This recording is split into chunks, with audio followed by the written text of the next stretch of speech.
আসসালামু আলাইকুম রহমতুল্লাহ। চলুন দেখে নিই কীভাবে একটা ইউটিউব অ্যাকাউন্টে বড় ভিডিও আপলোড করতে হয়। আমি আপনাদেরকে শেখানোর উদ্দেশ্য করে একটা ভিডিও তৈরি করছি, একটা শর্ট আপলোড করতে হয়। সেই ভিডিওটা আবার 8 মিনিট 22 সেকেন্ড লাগছে। তো মোটামুটি সেটা এখন আপলোড করব। আমি ফোন দিয়ে কাজগুলো করতেছি, আপনারা কম্পিউটার দিয়ে করতে পারেন। এখানে সরাসরি ফাইলটা সিলেক্ট করে নিয়ে এখানে নেক্সট করে দিলে আপনাকে আপলোড অপশন নিয়ে চলে আসবে। এইখানে আমি প্রথমে লিখব যে কিভাবে ইউটিউবে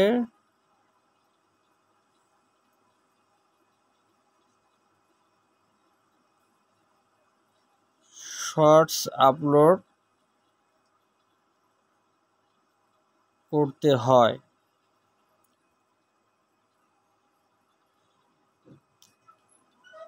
বানানটা ভুল হয়েছে। কিভাবে ইউটিউবে শর্টস আপলোড করতে হয়।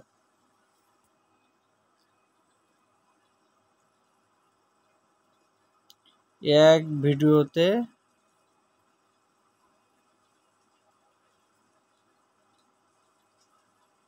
A to Z, এটা ডেসক্রিপশন অপশনে দিবেন। এবার এর হ্যাশট্যাগ, এখানে কিন্তু আরও অনেক কিছু লেখা যায় ভিডিও সম্পর্কে।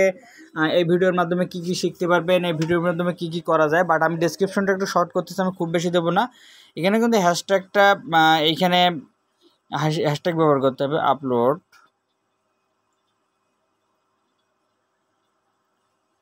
YouTube shorts. এটা টিউটোরিয়াল ভিডিও, যেহেতু টিউটোরিয়াল ভিডিও, এই ধরনের কয়েকটা আমি হ্যাশট্যাগ ব্যবহার করলাম এই বড় ভিডিওটাতে। এখানে পাবলিক থাকবে, এখানে অডিয়েন্সের ক্ষেত্রে ওখানে যেটা সিলেক্ট করছি নিচেরটা থাকবে, মানে এই ভিডিওটা সবাই ব্যবহার, মানে সব মানুষের, সব শ্রেণীর মানুষ করতে পারবে। লোকেশনটা আমি ব্যবহার করব না। আচ্ছা, প্লে লিস্টের ক্ষেত্রে আমি এখানে বলি আমার এই চ্যানেলটাতে জব, সরকারি জব, উইনার, সাধারণ নোটিশ, শিক্ষা নোটিশ, রিভিউ, বেসরকারি। আপাতত এখানে যেহেতু এমন একটা টপিক নিয়ে আমি ভিডিও তৈরি করছি, এই টপিকটার কোনো প্লে লিস্ট কিন্তু আমার এখানে নাই। তো এই প্লে লিস্টটা আমি পরে করব। এখান থেকে কিন্তু আমি এই মুহূর্তে কোনো প্লে লিস্টও কিন্তু ক্রিয়েট করতে পারতেছি না। প্লে লিস্ট আমার অন্য জায়গা থেকে ক্রিয়েট করে আসতে হবে। অন্য একটা ভিডিওর মাধ্যমে আমি দেখাবো যে কীভাবে একটা প্লে লিস্ট ক্রিয়েট করতে হয়। তো আপাতত প্লে লিস্ট অপশনটা খালি থাক। এখানে যদি আপনার কাঙ্ক্ষিত প্লে লিস্টটা থাকে তাহলে সেখানে জাস্ট টিক দিয়ে দিলেই হবে। তো আমি এখন এটা সাধারণ নোটিশের আওতায় দিয়ে দিলাম। এখানে short remix, allow video and audio remix.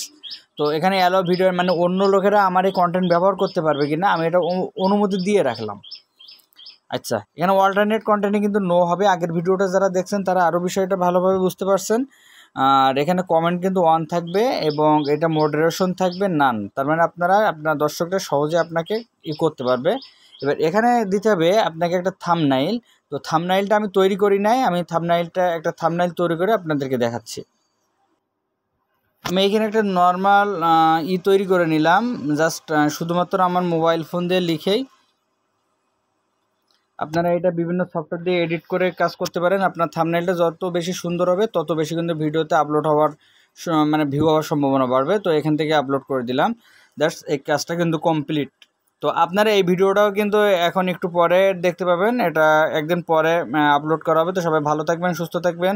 আজকের মতো এখানে বিদায় নিলাম, আল্লাহ হাফেজ।